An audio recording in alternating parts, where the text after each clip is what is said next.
Jeudi 5 septembre 2019, c'est le jour, 20h, l'heure choisie par le président de la République du Bénin pour rendre public son nouveau gouvernement.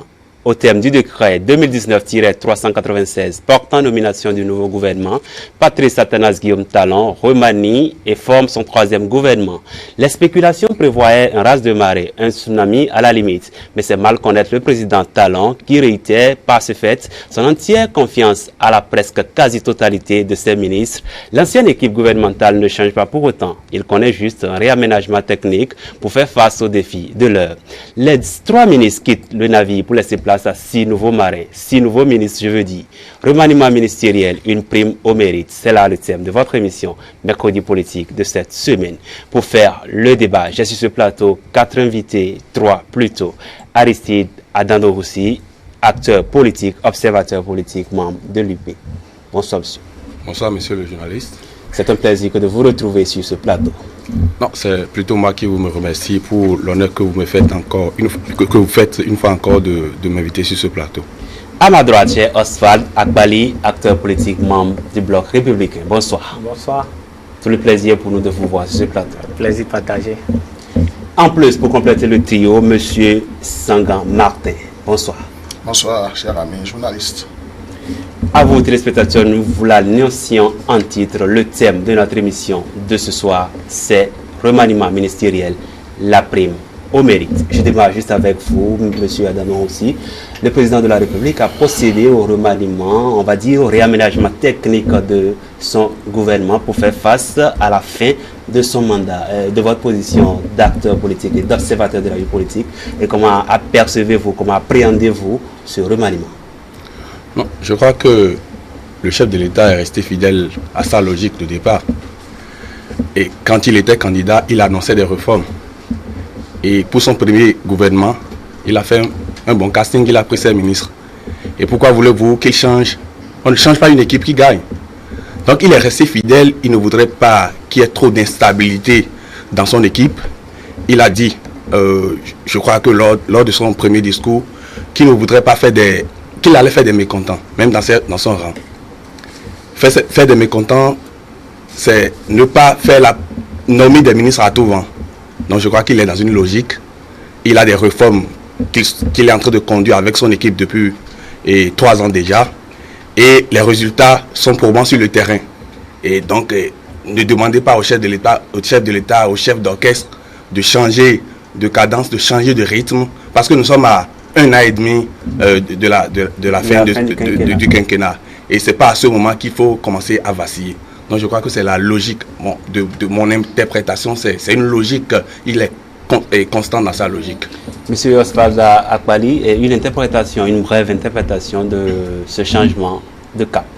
Moi, je vous remercie déjà je dis bonsoir à mes vis-à-vis aussi, et bonsoir aux téléspectateurs. De mon point de vue, je vais faire une analyse sur le plan politique et après sur le plan technique.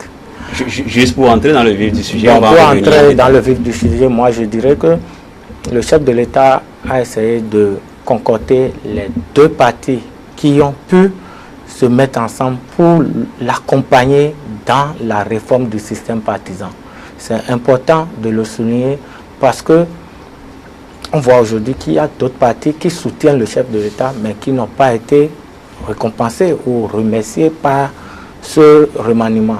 Donc, il faudrait comprendre par là que ceux qui ont mouillé le maillot pendant que le chef de l'État était sous la tempête, sous la pluie, ont quand même droit de regard sur la gestion de la cité avec lui. Monsieur Batesaga, on ne va pas prendre vos impressions à chaud puisque le remaniement s'est déjà passé il y a près d'une semaine. Mais dites-nous votre première appréhension face à ce remaniement. Bon, c'est une appréhension de complète satisfaction. Il est du ressort, il est des prérogatives du président de la République de composer son équipe et de la revoir quand le besoin se fait sentir. Il a estimé qu'au lendemain des législatives, il faut faire un aménagement pour continuer. Et il a fait ce que vous avez bien voulu qualifier de remaniement technique. qui me satisfait, moi, complètement, et que je suis complètement disposé à accompagner. Oui, et vous avez dit tout à l'heure, vous avez dit que c'est un remaniement technique comme nous l'avons annoncé à l'entame de cette émission. Mais lorsqu'on regarde un peu la configuration, la nouvelle configuration de ce gouvernement, il passe de 21 à 24. Est-ce que cela ne fait pas contradictoire lorsque le chef de l'État martèle à tout bout de champ qu'il faut réduire les dépenses de l'État? Oui, mais le chef de l'État a commencé cet exercice de réduction des charges des dépenses de l'État depuis bientôt 4 ans. Il en a fait l'expérience. Il a dû réunir plusieurs portefeuilles. Il s'est rendu compte peut-être ou certainement qu'il faille maintenant responsabiliser les gens pour leur permettre d'être plus efficaces.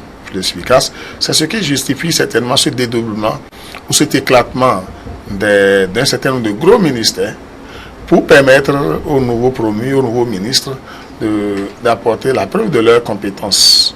Puisque vous n'êtes pas sans le savoir, pour le président Patrice Talon, ce n'est pas un gouvernement politique pour moi, c'est un gouvernement de compétents, parce que lui, il s'est donné des objectifs qu'il veut atteindre et il s'emploie à le faire. Je comprends que ce soit au lendemain ou au tournant des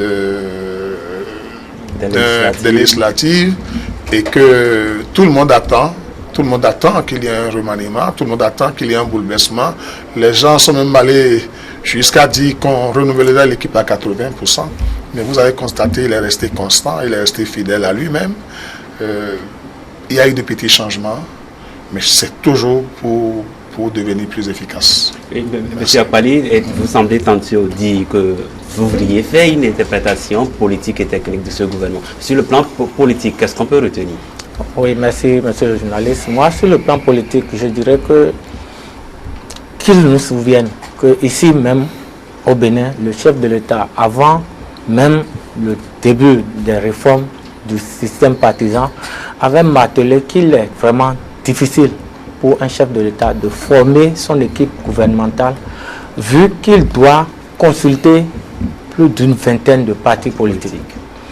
Et c'est pour régler un tant soit peu ce problème qu'il a souhaité les grands regroupements, pour faciliter le travail au chef de l'État. Et ce n'est même pas faciliter le travail au chef de l'État, mais faciliter le travail aux collaborateurs qu'il nomme. Je prends le cas le plus récurrent est que quand on a des partis, je ne vais pas dire de petits partis, mais les partis qui sont faiblement représentés à l'Assemblée nationale, ces partis ont aussi leur mot à dire dans la gestion de la cité au niveau de l'exécutif. Et un chef de l'État venant au pouvoir a besoin de tout le monde. Donc, il a beaucoup de communicateurs au niveau des consultations, de manière à ce que pour contenter tout le monde, on peut nommer un ministre d'un parti politique qui ait son décès, qui soit d'un parti adversaire. Et là, dans ce ministère, la collaboration devient difficile. Et ce faisant, il n'y a pas les résultats. Et c'est le chef de l'État qui a le seul mandat devant le peuple. Après, ses collaborateurs font des erreurs, mais c'est lui qui endosse les responsabilités.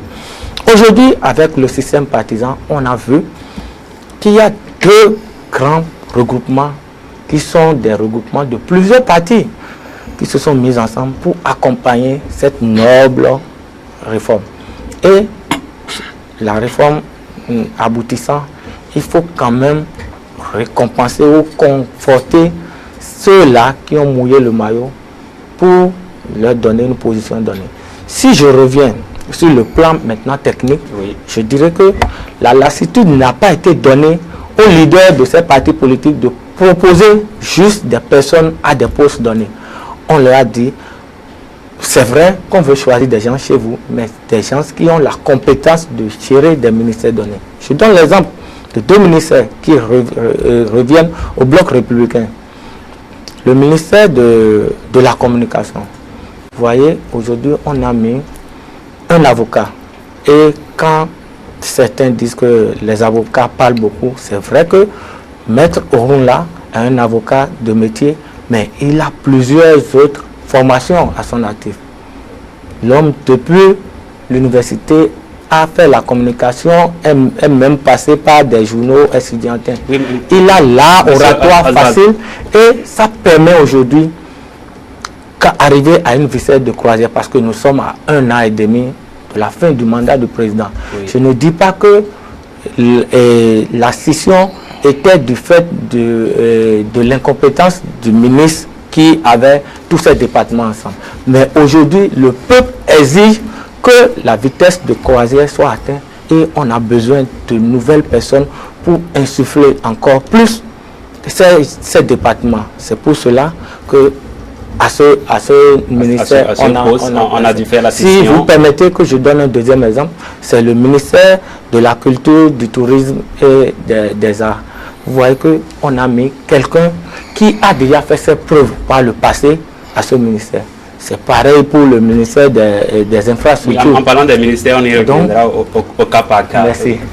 Avec vous, M. Aristide. Tout à l'heure, M. Akbali semblait dire qu'on a mis à des ministères des gens qu'il faut. Est-ce que vous pensez que ce nouveau gouvernement a fait la récompense du mérite? On a donné le mérite à tous ceux qui le méritaient. Évidemment, comme je l'ai dit tout à l'heure, le chef de l'État est fidèle à une logique, à sa logique de départ. Et quand vous voyez très bien, il a une feuille de route qu'il suit. Quand vous voyez le dédoublement, moi, à mon analyse, le dédoublement au niveau de certains ministères, c'est-à-dire, par exemple, quand on prend la communication, le sport ensemble, il y avait des projets qu'on mûrissait, qu'on pouvait. Et arrivé à un moment donné, il faut dérouler ce projet-là. En le faisant, le chef de l'État a marqué son attachement à la communication, par exemple, au numérique, par exemple. Madame, désormais, vous vous occupez que du numérique parce que... Et du digital. Et du digital, c'est un gros dossier. Et puisque vous êtes dans votre domaine, je voudrais que vous concentrez toute votre énergie là-dessus. Au niveau des sports, par exemple, avec le ministre Samassa, avec tout ce que nous avons fait ces derniers temps, on a eu de belles prestations. Et donc, il faut confier ça à quelqu'un qui déjà conduit si bien, qui s'en sort très bien dans ce domaine-là. De l'autre côté, nous avons aussi, comment on appelle, la culture. La culture, c'est un gros secteur. Et vous connaissez l'ambition du chef de l'État, du PAG, et pour ce secteur-là. Donc, arrivé à ce moment-là, où nous sommes à 1 an et demi de la fin du règne, il va falloir accélérer les choses. Il faudrait avoir toute l'attention nécessaire pour ce secteur-là. Donc, voilà, c'est l'analyse que moi, j'ai de ce dédoublement-là. C'est un prime au mérite, effectivement. Politique, je ne dirais pas politique. C'est vrai que le chef de l'État a marqué et a montré sa volonté de faire qu'avec de grands regroupements. Mais les ministres, la plupart étaient au gouvernement déjà. Donc, on a juste conservé, moi, une équipe qui est en train de gagner. C'est vrai qu'il y a eu, on ne peut jamais conduire une équipe gouvernementale sans la politique. Quand on évolue dans une compétition, il faut remodeler. Mais c'est que c'est resté constant. J'ai le résultat que je veux à votre niveau, je vous conserve. C'est vrai qu'on ne peut pas faire de la technique dans un gouvernement sans la politique. C'est vrai, il y a des entrées politiques, d'accord, mais ce qu'il faut retenir de manière globale, c'est que le chef de l'État est constant et il a une feuille de route qu'il est en train de dérouler. Et les résultats sont là, probants. Monsieur Sanga, vous êtes de l'Union progressiste. Avec le premier gouvernement, on avait semblé voir quelque peu un avantage est donné avec les élections législatives qui sont venues. On a vu un peu que l'Union progressiste a pris le dessus, mais aujourd'hui, avec la configuration actuelle, c'est plutôt pratiquement du 50-50. Est-ce que vous percevez, et de ces mêmes œil, certains qui disent que le chef de l'État a fait son choix au niveau de ces deux partis politiques? Ceux qui ont cette appréhension en sont responsables. Ça n'engage que nous, ça ne nous engage pas à l'Union progressiste. Oui, du 50-50, c'est où le souci? Est-ce que ça pose un problème? Ça ne pose pas de problème. Mais il faut reconnaître que au départ, les ministres n'étaient pas entrés au gouvernement progressiste. C'était les ministres qui étaient déjà au gouvernement. Et quand on fait le point aujourd'hui, qu'on veuille ou non, nous avons quelques 2 ou 3 postes que nos vis-à-vis. le vis-à-vis. Donc, quand on dit 50-50 dans un gouvernement, un poste ministre, un portefeuille est important. Un portefeuille de plus que vous est important. Cependant, moi je refuse de m'inscrire dans la logique du mérite. La logique du mérite, c'est comme s'il y a eu un travail qui a été abattu, et parce que ce travail-là a été abattu, il faut récompenser les gens, il faut contenter les gens. Ce n'est pas talent.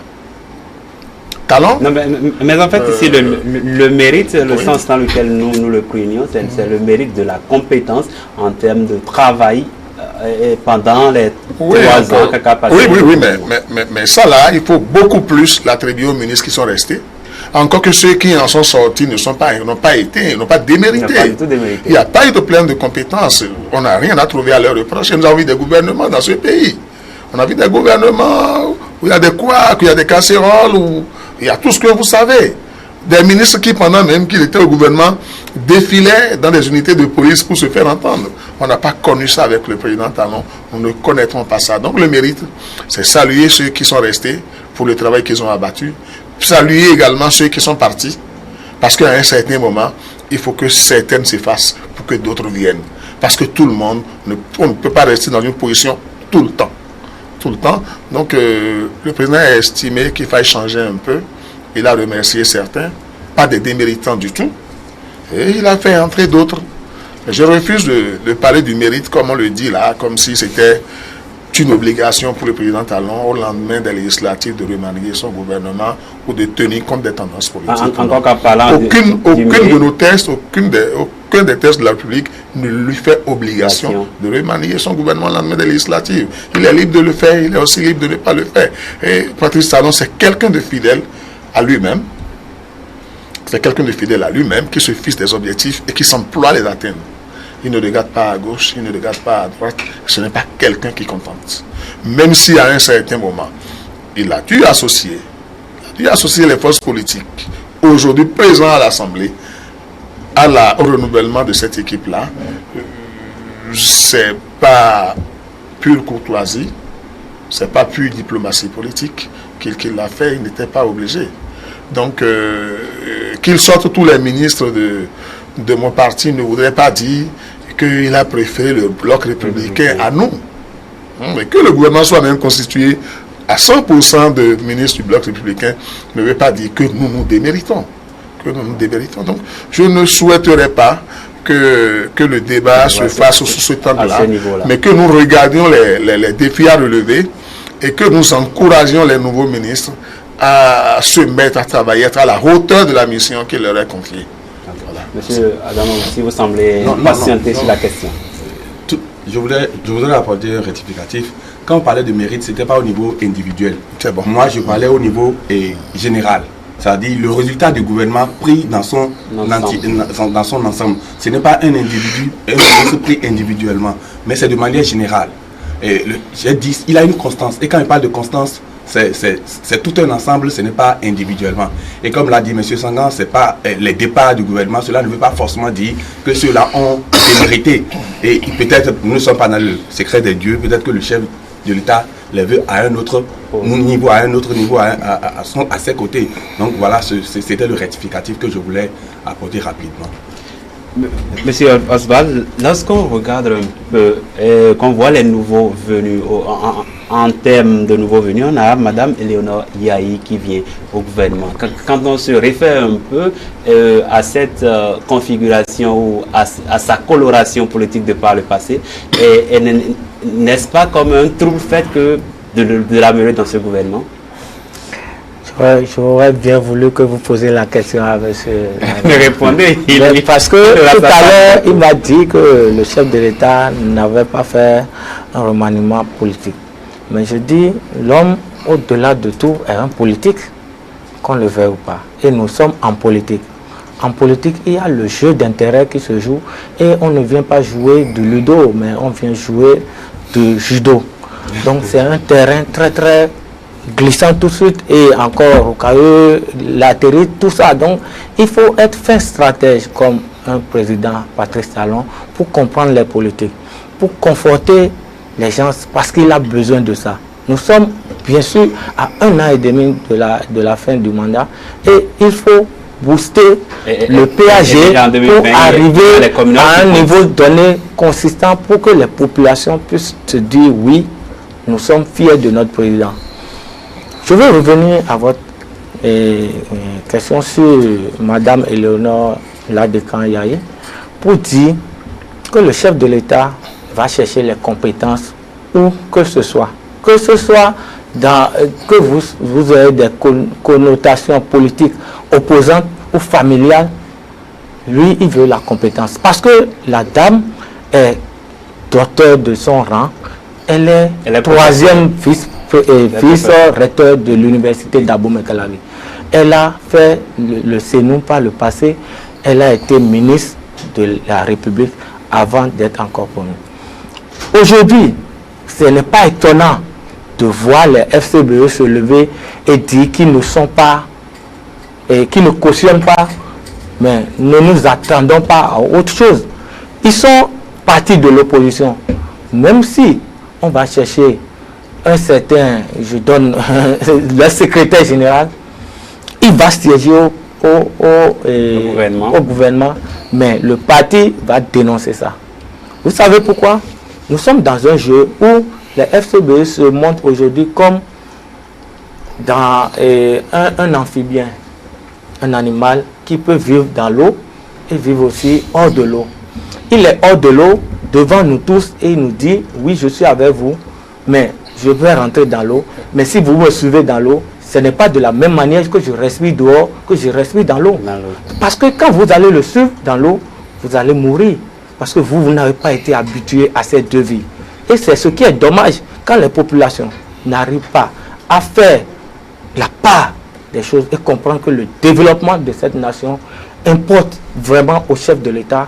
Nous allons toujours faire des guerres, oui opposants, oui mouvanciers, mais le plus important, c'est le développement et les compétences, où qu'elles soient, seront répertoriées pour que le Bénin avance, pour que le PAG du chef de l'État soit vraiment porté à son plus haut pourcentage, pour que les populations eux-mêmes puissent voir à la fin du mandat qu'il faudrait qu'on renouvelle à ce monsieur un autre mandat. Merci. Monsieur Aristide. Non, moi je serai moins péremptoire et je vais peut-être mettre un bémol. Et je n'ai pas la preuve que Madame Yaye soit FCBE. Première chose. Deuxième chose, il est inutile de rappeler les compétences de cette dame-là. Elle est professeure ici et ma mémoire est bonne. Elle doit être professeure de chimie organique. Et elle a assumé des responsabilités. Pour nous, dans nos balbutiements dans le milieu universitaire, on connaît les compétences de cette dame-là. Elle est béninoise. Et je vous ai dit tout à l'heure que le chef de l'État a dit qu'il peut faire des frustrés, qu'il va faire des frustrés dans son propre rang. Quand il a besoin de compétences, il est allé chercher ça ailleurs. Elle est béninoise, elle est citoyenne béninoise et elle a les compétences pour. Le problème ne se pose pas. Je ne crois pas qu'il s'agisse de FCBE ou pas. Mais elle est béninoise, elle a les compétences. Elle a déjà fait ses preuves à plusieurs niveaux. Le patronyme ne devait pas être... en tout cas, moi, ça m'a gêné. Parce que, est-ce qu'elle est compétente? Oui, elle est compétente. Et je sais très bien de quoi elle parle. Donc, quand vous lisez très bien le fonctionnement du chef de l'État, depuis qu'il est arrivé, il avait pour objectif de contenter, de privilégier les siens, je crois qu'il y avait un certain nombre de nominations qu'il allait faire. Et jusqu'à présent, il y a des frustrés. Peut-être que moi ici, je suis frustré. Mais ce n'est pas ça. Il ne s'agit pas de moi. Il a dit, c'est l'intérêt général. Oui, il a dit, dès sa prise de fonction, que c'est l'intérêt général. Même nous ceux qui le supportent, il y a des remous. Mais ce n'est pas ça le plus important chez le président de la République. Et tous ceux qui le suivent aujourd'hui, ce n'est pas M. Sanga qui dira le contraire. C'est le résultat que nous voulons avoir à la fin. Ce n'est pas de nous contenter. Mais il faudrait qu'on sorte notre pays de la léthargie dans laquelle il semble depuis plusieurs décennies. Donc, quand on nomme quelqu'un, si c'est le président Talon qui nomme quelqu'un, je suis sûr à 100% que cette personne a les capacités requises pour conduire l'action. S'il était dans le monde, s'il était à Hollywood, j'allais dire que on va lui décerner le prix du meilleur metteur en scène. Voilà. C'est un bon metteur en scène. Oui. Vous qui le dites. Non, c'est un peu bon, mais vous voyez, il pouvait dire, s'il était tel que les gens écrivent sur les réseaux sociaux, il est ci, il est ça, il n'avait aucune obligation d'aller chercher ailleurs. Il y avait des éléments dans ce rang, ceux qui l'applaudissent, ceux qui sont avec lui, et il pourrait les nommer ministres. Mais non, je veux une compétence qui a l'expérience dans le domaine. Je voudrais une dame, par exemple. Elle a trouvé en la personne de Madame Yahi Éléonore les compétences et qui ne fait l'ombre d'aucun doute. Alors, à partir de cet instant, en même temps que vous semblez parler de compétences, quand on regarde un peu une des nouvelles venues, notamment la nouvelle ministre Sadia Halima Assoumana, qui est à l'industrie et au commerce, vu sa genèse, on se dit qu'au-delà de tout, le président Talon reste collé à faire la proposition de cette jeunesse-là. Oui, absolument. Moi, ça m'a fait plaisir. C'est vrai que je ne la connais pas particulièrement sur le plan compétences et consorts, mais je sais que si c'est le chef de l'État qui l'a fait, c'est qu'elle a les compétences requises. Et moi, la fierté que j'en tire, c'est qu'un jeune a été promu encore. Nous avons vu, quand on a nommé le ministre Osbar Homeki dans ce pays, on dit il est trop jeune, il ne pourra pas. Il a réglé la crise au niveau du football. Et nous sommes allés en quart de finale d'une Coupe d'Afrique. Vous avez vu les résultats, la performance de l'équipe béninoise hier en Algérie. Donc vous voyez, quand il y a une jeunesse, ce n'est pas la jeunesse qu'on bride avec un mort ou la jeunesse qui est une chair à canon médiatique, mais une jeunesse en action. Quand vous prenez la Sojima par exemple, vous voyez le jeune Ama Gansé en train de conduire les travaux, en tout cas les réformes à ce niveau-là. Vous êtes fier en tant que jeune. Moi je suis fier, je trouve une fierté. Il ne s'agit pas de moi personnellement, mais qu'un jeune réussisse à montrer à nos aînés, qui sont, regardez, suivez mon regard, que nous sommes capables de conduire, de gérer. Nous sommes capables de belles choses. Moi, ça me suffit à applaudir, à supporter le chef de l'État dans tout ce qu'il fait. Et chaque fois quand un jeune sera nommé, nous ça fera notre fierté. Et ce n'est pas M. Akbali qui dira le contraire. Ici, il est nommé, je vais applaudir parce que je sais que c'est encore un jeune. Les anciens verront que nous sommes capables. C'est parce qu'on ne nous permet pas de montrer ce dont nous sommes capables. En tout cas, par le passé, nous n'avions pas eu cette possibilité. Maintenant que nous avons un chef de l'État qui veut bien faire la promotion de cette jeunesse, on a intérêt à travailler avec lui. M. Sagan, juste sur la question de la promotion de la jeunesse dans le nouveau gouvernement. Aux Ambinés, la vraie pour le nombre des années. Moi, je ne parle pas de la promotion de la jeunesse. Je ne regarde pas l'âge. Je regarde les capacités, les compétences de la personne. Je pense, connaissant le président Talon, que s'il a appelé un jeune dans son équipe, c'est parce qu'il est convaincu des qualités de ce jeune-là et qu'il est assuré de ce qu'il remplira complètement les cahiers de charges qui lui seront assignés. Donc, je n'ai pas d'appréciation particulière. Il est jeune, il n'est pas jeune. Il n'est pas jeune, non. Maintenant, quant à Madame Yahi, épouse Ladécan, Éléonore bien sûr, qu'elle soit de FCBE, qu'elle soit progressiste ou républicain, ou même qu'elle soit de la société civile, c'est pas là l'important. L'important, c'est que l'autorité, la haute autorité, a estimé avoir besoin de ce citoyen-là pour résoudre un certain nombre de problèmes. Il lui a fait appel et le citoyen a accepté, a acquiescé. Que Dieu l'accompagne dans cette nouvelle mission et vivement que l'enseignement supérieur se porte mieux. Donc, je ne sais pas pourquoi on doit s'enquiquiner. Je ne veux pas rentrer dans ce débat de être FCBE ou ne pas être FCBE. En tout cas, nous connaissons tous ses origines. Nous l'avons vu de par le passé ici. Et si aujourd'hui, il nous plaît, ou il plaît à un certain Béninois de se désolidariser parce qu'elle est appelée et qu'elle a répondu à l'appel. C'est un appel du devoir. Tout citoyen, j'estime que même le président Yahi ici aujourd'hui, on l'appelle aux affaires.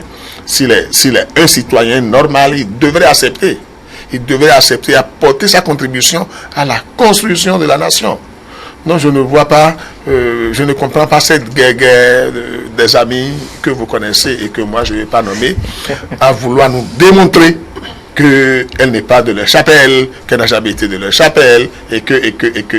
Mais en réalité, qui a été de leur chapelle? Qui? Dites-moi. C'est pas la première fois qu'on a un ministre FCBE au gouvernement de Talon. Non. C'est pas la première fois. Il y a eu plein de ministres. Dès le début, des ministres qui étaient FCBE étaient au gouvernement. Donc, je ne sais pas ce qu'ils sont en train de décrier, de dénoncer aujourd'hui, si ce n'est pas montrer au peuple qu'ils s'absoudent et qu'ils sont en train de vouloir devenir saints, de vouloir se sanctifier ou se resanctifier. Le temps nous donnera tort ou raison. Oui, on va parler maintenant de Hervé Herkomé, un ancien nouveau venu, on va dire. C'était un des ministres des tout premiers gouvernements de Patrice Talon. Il a été mis à côté, mais cette fois-ci, il refait appel. Mais n'oublions pas qu'en temps, il était au cabinet en tant que conseiller. Comment est-ce qu'on peut percevoir cela au-delà du fait qu'on parle de la compétence, au-delà du fait qu'on parle de cette rigueur du président Patrice Talon dans la discipline, faire revenir Hervé Herkomé dans un ministère, comment ça peut s'interpréter? Comme je vous l'ai dit, c'est des prérogatives du président de la République de nommer, de faire entrer qui il veut dans son gouvernement et de le faire sortir quand il veut. Mais vous savez, ma première frustration, moi, oui. ma toute première frustration avec le système, le régime Talon, c'était quand on a sorti Hervé Herkomé du gouvernement. Moi, je suis direct, je suis sincère, j'ai été très frustré. À la limite, ça m'a déçu. Bon, mais je me suis dit à un certain moment, je ne suis pas chef du gouvernement, c'est le chef du gouvernement qui a décidé de faire ainsi. Donc, attendons de voir. Quelque temps après, il a rappelé, il lui a confié d'autres charges, puis aujourd'hui, il est revenu. N'oubliez pas qu'il était conseiller technique aux infrastructures, alors qu'il était ministre des infrastructures. Donc, le chef de l'État a estimé, même si on peut polémiquer, on peut dire, on peut trouver des raisons pour vouloir justifier son départ précipité du gouvernement, nous devrions comprendre que le président Patrice Talon a eu besoin de lui à un certain moment pour conduire les réformes portuaires et infrastructurelles. Et aujourd'hui, qui sont à un niveau où il estime qu'il faille qu'il retourne aux commandes, il lui a dit, écoute mon cher ami, retourne là où tu avais commencé et on est en train de finir, finissons à bouter ce qu'on a débuté ensemble. Toutes mes félicitations, mes admirations au ministre Hervé Herkomé. Avec vous, monsieur, à parler juste sur la question de monsieur Par rapport au ministre Hervé Herkomé, je dis il faut vivre longtemps pour voir les choses et leur contraire. Quand le ministre était remercié du gouvernement au départ, certains de sa propre chapelle politique avaient commencé par vraiment monter la voix. Voilà, monsieur le ministre, vous n'avez pas mérité la confiance du chef de l'État. Mais l'homme est resté humble. Je me rappelle encore qu'au début du bloc républicain, il venait à toutes les réunions. On ne lui donnait pas la première place parce que bon, c'est pas une autorité en ce moment.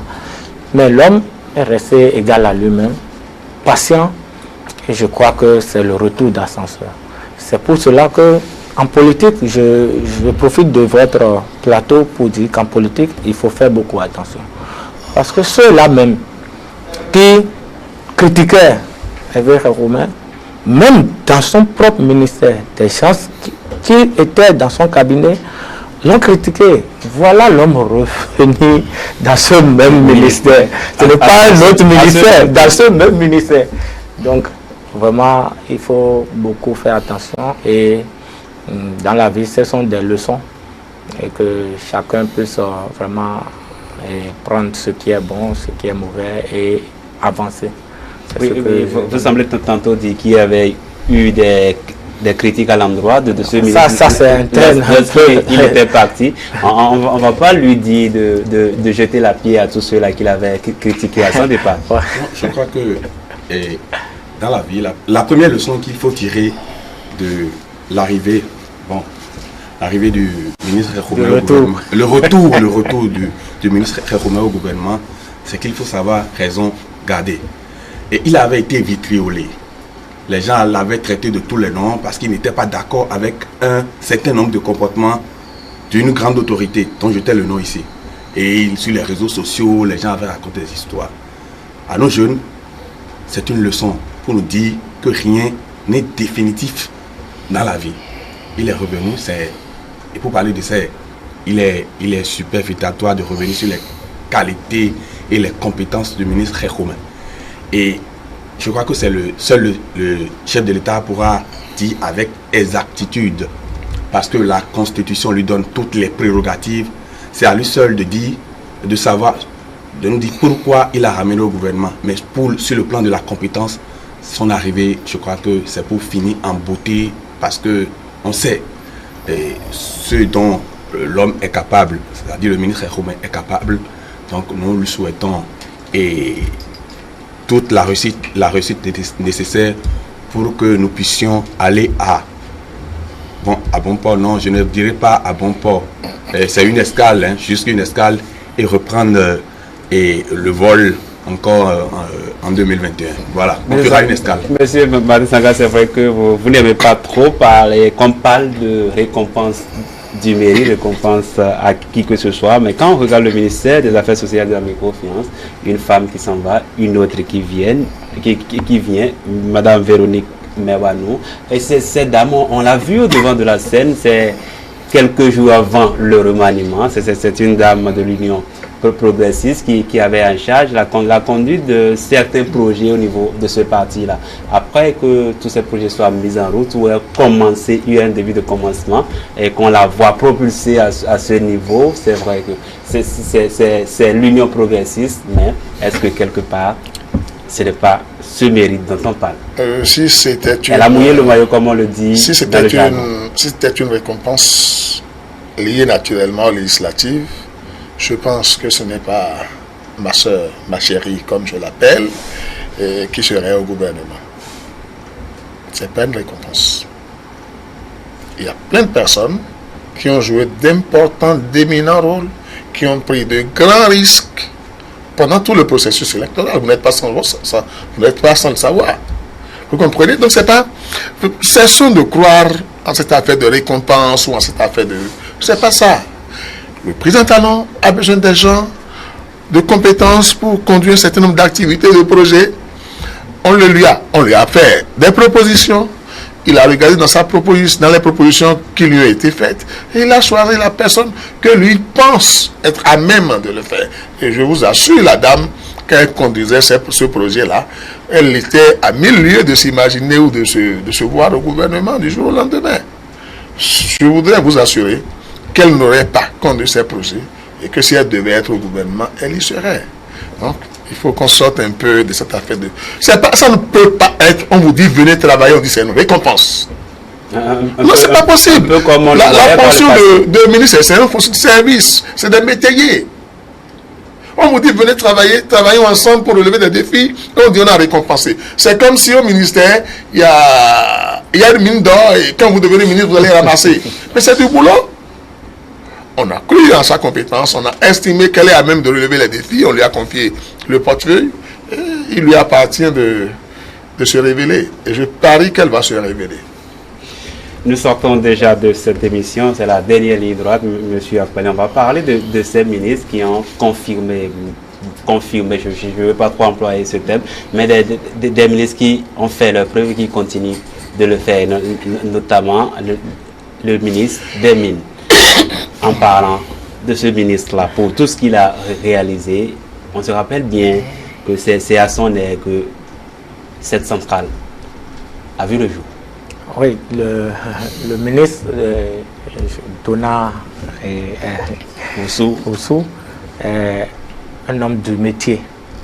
Donc par rapport à cela, c'est son domaine et il a su bien le faire. Je me rappelle que c'est lors du remaniement passé que une chapelle politique a proposé ce ministre. Mais en travaillant avec le chef de l'État, ce ministre a été bien conforté dans sa position parce qu'il est de son domaine. Et la politique, comme mon aîné l'a dit tout à l'heure, la politique n'a pas joué le jeu qu'il fallait jouer pour que ce ministre puisse être conduit par sa chapelle politique. Donc il est resté technique. Aujourd'hui, il est d'un des nouveaux blocs politiques, disons le bloc républicain à qui j'appartiens. Et vous aimez trop ça. Je suis membre fondateur, donc on a été au début de ce regret regroupement. Donc moi je dis, aujourd'hui le Bénin a atteint un niveau d'indépendance en termes d'énergie. Et c'est à l'actif de ce ministre qui continue de faire ses preuves parce qu'il y a beaucoup d'autres projets qui arrivent. À part les centrales thermiques, il y a le solaire dans lequel on va se mettre très très bientôt. Donc c'est important de ne pas rompre ou bien faire arrêter quelqu'un qui a de si beaux projets pour le Bénin. Donc c'est important de le souligner. Et si moi je veux un peu avancer sur votre question, je dirais que c'est à l'ère du président Patrice Talon que nous jeunes, on a commencé par voir, comme l'aîné l'a dit, que la fonction ministérielle est une fonction de sacerdoce. Ce n'est pas une fonction où on pense un instant que c'est un mérite qui nous amène là, mais on doit comprendre que c'est le service qu'on veut rendre à la nation. Par le passé, nous voyons des ministres qu'on démet et qui rentrent directement dans une autre chapelle d'opposition au chef de l'État. On ne l'a pas vu durant ce quinquennat. J'espère, j'ose croire qu'on ne le verra pas et que même ceux qui ont été remerciés sont sûrement appelés à d'autres postes et que ce n'est pas forcément être ministre qui permet d'être au service de la nation. Il y a plein d'autres postes auxquels le chef de l'État peut les appeler. Et je félicite cette équipe. C'est un travail pour la nation. Monsieur Adano aussi. On va parler maintenant de Benjamin Roukwati, ce ministre, encore un jeune qui en son temps avait été appelé au gouvernement, qui a répondu favorablement. Et depuis, on est émerveillé par tout ce qu'il produit dans son domaine. Non, j'espère que je ne ferai pas encore me frustrer en décernant le prix à la jeunesse, à la jeunesse, puisque je suis jeune. Et avant le ministre Roukwati, il a le ministre Romuald Wadayi, le ministre de l'économie et des finances. Voilà des jeunes au gouvernement. Vous savez, à chaque fois qu'un jeune à un poste démontre ses compétences, sa valeur, sa capacité à conduire l'action publique, je crois qu'il faudrait s'en réjouir. Et le ministre Roukwati n'en fait pas exception. Il est à son poste et je crois que jusque-là, il conduit, il joue bien sa partition au sein du gouvernement. Donc je crois que c'est normal que le chef de l'État, c'est vrai que c'est lui qui a le dernier mot, qu'il le conserve encore au gouvernement parce qu'il conduit bien ces réformes. Vous voyez les réformes, il y a aussi des réformes à ce niveau-là. Les cabinets illégaux que nous avons à tous les coins de rue comme les églises là, on ne les voit plus aujourd'hui. Les gens qui nous tuent à petits coups, on ne les voit plus aujourd'hui. La lutte contre les faux médicaments, c'est une réalité aujourd'hui. Bon, je crois nous n'allons plus souffrir des calculs rénaux et autres trucs. Donc, je crois que ces jeunes-là nous émerveillent. À chaque fois quand j'en parle, j'ai la chair de poule parce que c'est une fierté. Voilà.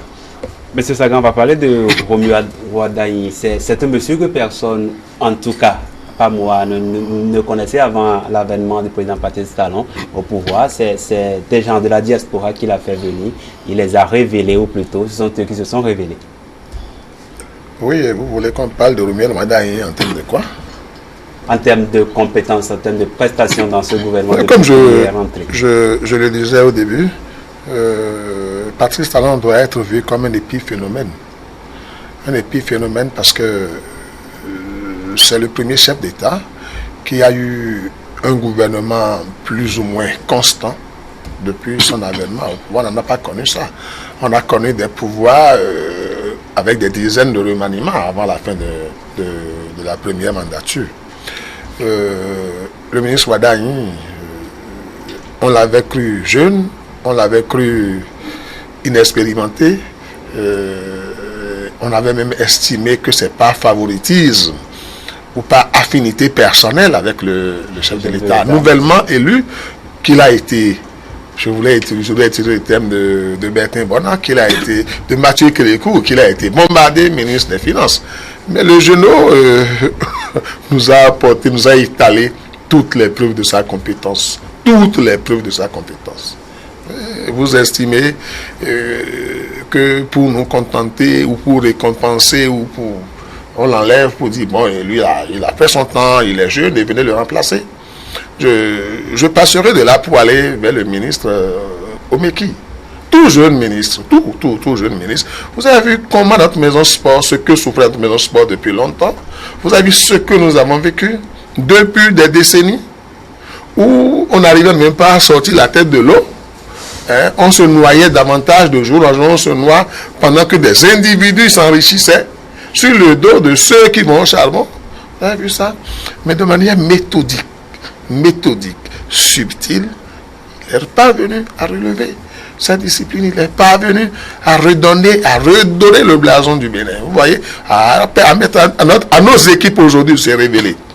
Le Bénin se révèle complètement sur le plan sportif. Vous estimez que parce qu'il a déjà fait 5 ans, il a déjà fait 3 ans, il a déjà fait 4 ans, il faut qu'on enlève pour récompenser quelqu'un. Ce n'est pas ça la logique du président Talon. La logique du président Talon est qu'il s'est assigné des objectifs qu'il veut atteindre et il est conscient qu'en changeant de main, qu'en changeant de ministre à tout bout de champ, il faut que les nouveaux prennent le temps de s'accoutumer, de s'habituer aux dossiers, de connaître les dossiers qu'ils ont à leur charge. C'est du temps perdu. Talon est quelqu'un de pressé. Talon est quelqu'un qui a été candidat pour un quinquennat, a-t-il dit, et qui compte, avant la fin de ce quinquennat-là, faire le maximum de son programme d'action. Et je crois que son équipe l'y accompagne. On ne peut pas lui faire l'obligation de changer pour changer, parce qu'il y a eu des réformes système partisan, il y a eu de nouveaux partis politiques, et il y a de nouveaux aspirants ou de nouveaux volontaires. J'ai dit, le ministre, la fonction de ministre, c'est un sacerdoce, c'est une mission républicaine. Donc il y a de nouveaux volontaires qui veulent montrer qu'ils sont compétents et parce qu'ils veulent simplement, on va dire aux autres, bon, allez vous reposer un peu, vous allez déjà passer un peu de temps, comme si c'était un gâteau qu'on devait se partager entre amis. Non. Voilà, merci. Monsieur Akpali, on va parler de votre ministre, vu que vous vous réclamiez à corps et à cri du bloc républicain. On va parler de Abdoulaye Biotchane, un fidèle des fidèles. On va dire que quelqu'un, le bras droit du président de la République, il est là, il y reste.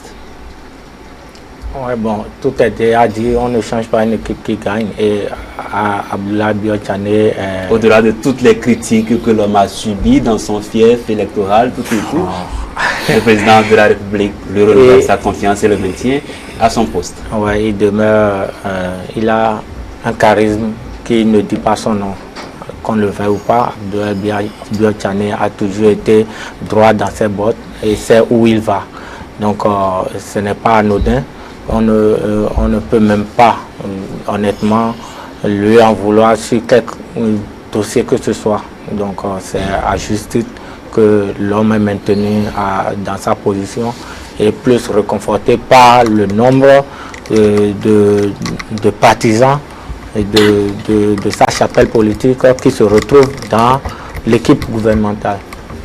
Pour rappel, ils sont 10 et ministres du bloc républicain qui sont représentés. Donc on ne prend pas la part du gâteau. Je crois que les progressistes sont bien avant sur nous.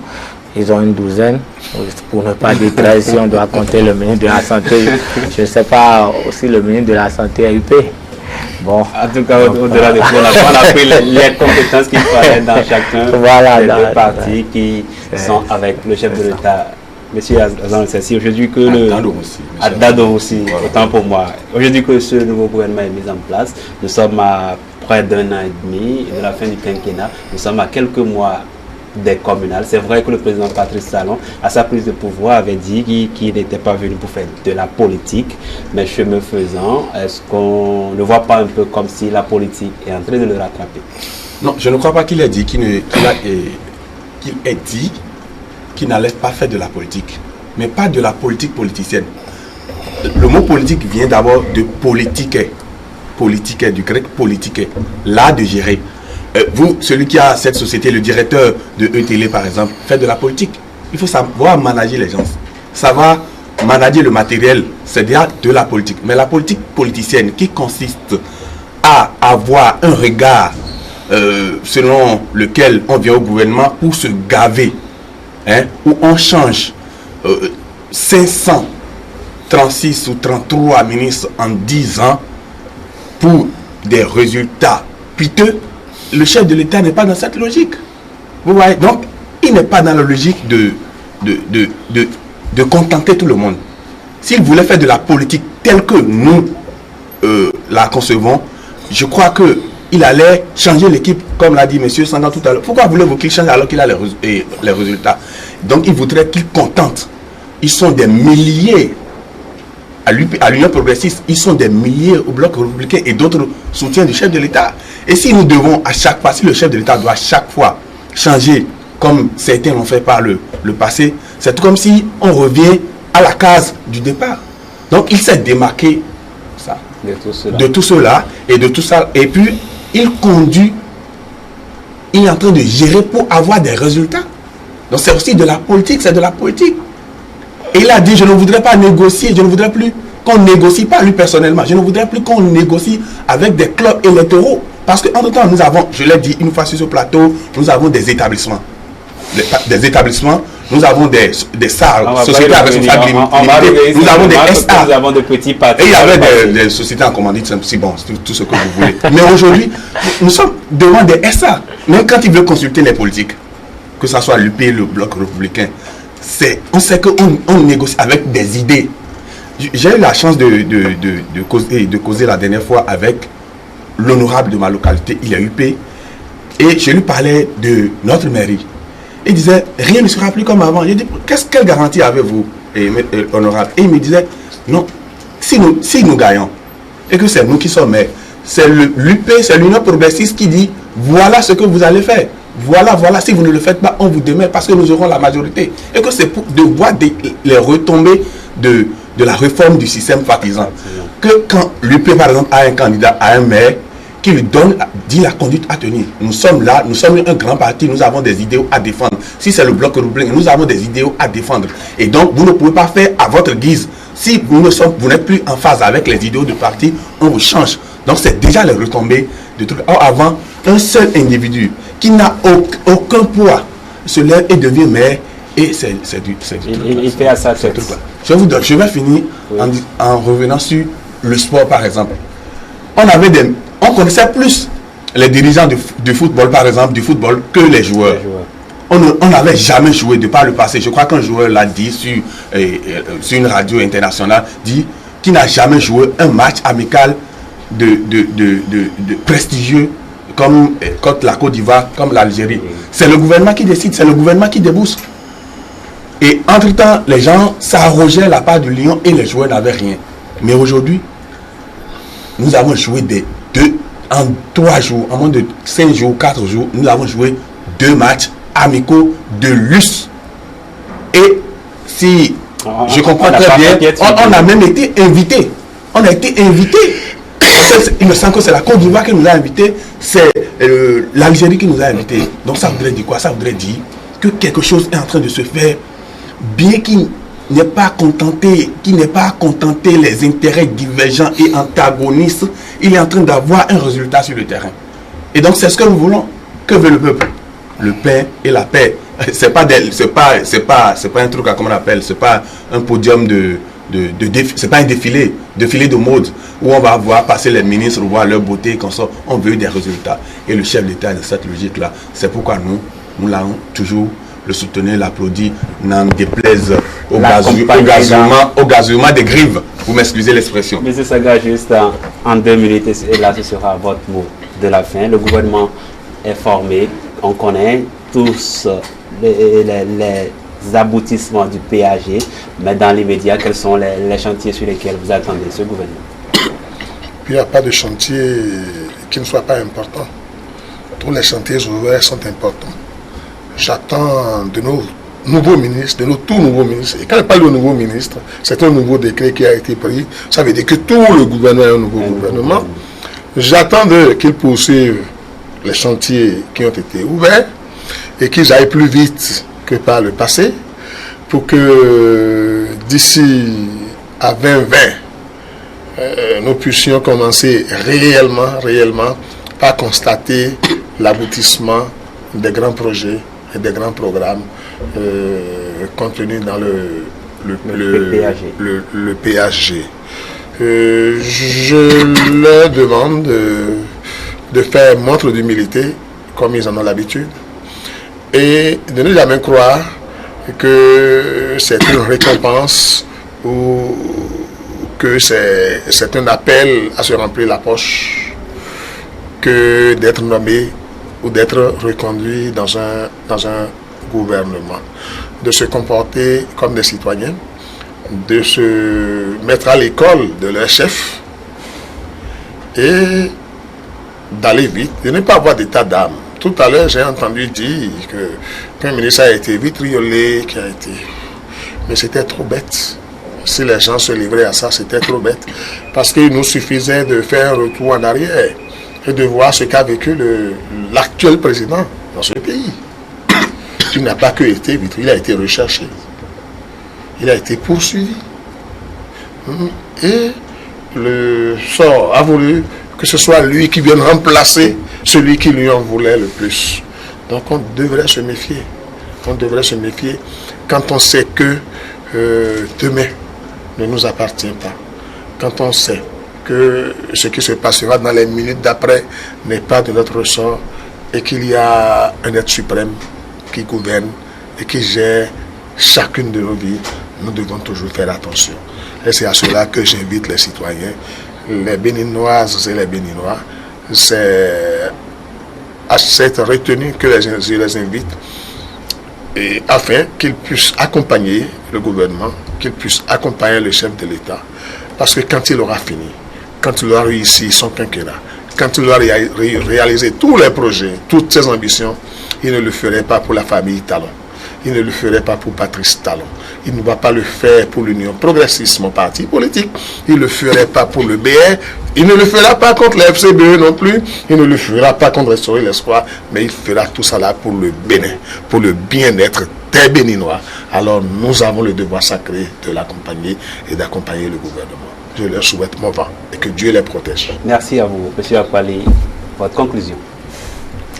Moi, si j'ai une conclusion à donner au départ, je dirais que l'actuel gouvernement est la dernière monture avant 2021. Ne nous attendons pas à un nouveau remaniement. On dirait que vous êtes talent. Donc, par rapport à ça, les nouveaux ministres ont un défi. C'est le défi de mener à bon port le PHG.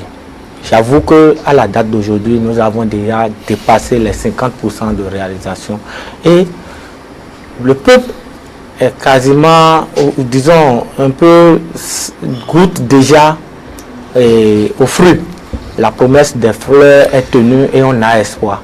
Et ce gouvernement doit mener à bon port le navire Talon afin que en 2021, qu'on le veuille ou pas, le président peut ne pas vouloir, comme on l'a dit tout à l'heure. Mais je suis sûr que dans la vie d'un être humain, il y a sa propre volonté et la proposition, ce que l'environnement dans lequel il vit lui confère. L'environnement, c'est le peuple béninois qui va susciter sa réélection. En tout cas, je souhaite on va attendre vivement pour ce gouvernement. Finissons le premier quinquennat et la suite, nous le verrons. Je crois que la finition est plus difficile que l'œuvre entamée. Alors, je souhaite beaucoup de courage au nouveau gouvernement et qu'il soit sourd aux cris d'orfraie de ceux-là qui ne veulent pas le développement de notre pays. Je crois que toutes les questions sont transversales parce que depuis 1960, nous avons fait dans du populisme qui nous a beaucoup arriéré, qui nous a amené à des années-lumière du développement. Je crois qu'en 1980, dans les années 80, nous étions au même niveau de développement que la Chine, par exemple. Seules les grandes réformes ont permis à cet pays dit pauvre, dans le temps, d'être la deuxième puissance du monde. Donc je voudrais exhorter les membres du nouveau gouvernement à maintenir le cap, le bon. Ils sont dans la bonne direction. Et le chef d'orchestre et le président de la République, qui écrit d'ailleurs la partition, il faudrait qu'il suive ses pas et on aura des résultats meilleurs. Déjà, on l'a déjà. Et quand vous allez dans des localités, vous allez par exemple à Calavi, à Womé, vous voyez qu'il y a des voies un peu partout. Dans la région aussi, hein, il y a beaucoup de réalisations. Beaucoup de réalisations. L'énergie, aujourd'hui, en matière d'énergie, nous sommes, selon le ministre, à 75%. Oui. Selon le ministre Jean-Claude, à 75%. Donc c'est déjà une satisfaction. Donc je crois que il faudrait, nous allons les encourager et qu'ils soient encore, une fois encore, sous au gazouillement pour qu'on aille au bon port. À mes téléspectateurs, chers membres du nouveau gouvernement, avancez, vous êtes dans la droite ligne, dans la bonne direction. Dixit, monsieur Aristide Adanon aussi. On va vous dire merci pour avoir suivi cette émission. Merci à tous mes invités sur le plateau. Merci à vous, monsieur Sangha, qui a accepté malgré toute vos occupations. Merci à vous, monsieur Aristide. Monsieur Oswald Akbali, merci pour la patience. Quant à vous, chers téléspectateurs, merci de vous avoir suivis. Prenez le prochain rendez-vous.